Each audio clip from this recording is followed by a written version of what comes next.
ঈদের নতুন নাটক ক্ষতিপূরণ। ঈদকে ঘিরে জমে উঠেছে ছোট্ট পর্দা। বিভিন্ন টেলিভিশনের পাশাপাশি ও ইউটিউব চ্যানেলগুলোতে প্রচারিত হচ্ছে নাটক টেলিফিল্মস। গত কয়েকদিন শতাধিক নাটক প্রচারিত হয়েছে। এরই মধ্যে দর্শক মহলে ভালো সাড়া ফেলেছে বেশ কিছু নাটক। সেই সঙ্গে নজর কেড়েছে কয়েকজন অভিনয় শিল্পীও।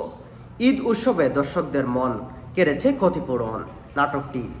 প্রচারে আসার 15 ঘন্টার মধ্যেই 1 মিলিয়ন ভিউয়ের গড়ে ছুঁয়েছে ইয়াস সুহান ও মালাইকা চৌধুরী অভিনীত নাটকটি।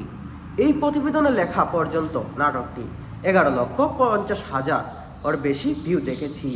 এই নাটকে সাংবাদিকের চরিত্রে অভিনয় করেছেন মালাইকা। অন্যদিকে ইয়াস সুহান অভিনয় করেছেন অন্য এক উপকারী ব্যক্তির চরিত্রে। আলোচনায় নাটক আশিকি।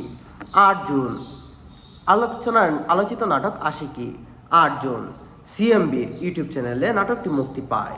ইতিমধ্যে এটি ইউটিউবে ট্রেন্ডিংয়ের শীর্ষে জায়গা করে নিয়েছে। নাটকটি মুক্তির আগেই এর একটি গান ক্লিপস ভাইরাল হয়।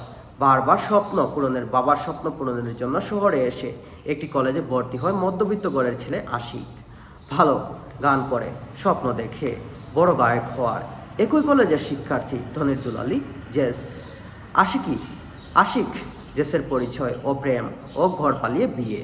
নাটকের বিষয়টি এরকম নয়, বরং এর গল্পে রয়েছে জটিল সব বাঁক রয়েছে। আনন্দ আর বিষাদে অসাধারণ মোকাবেলা রয়েছে।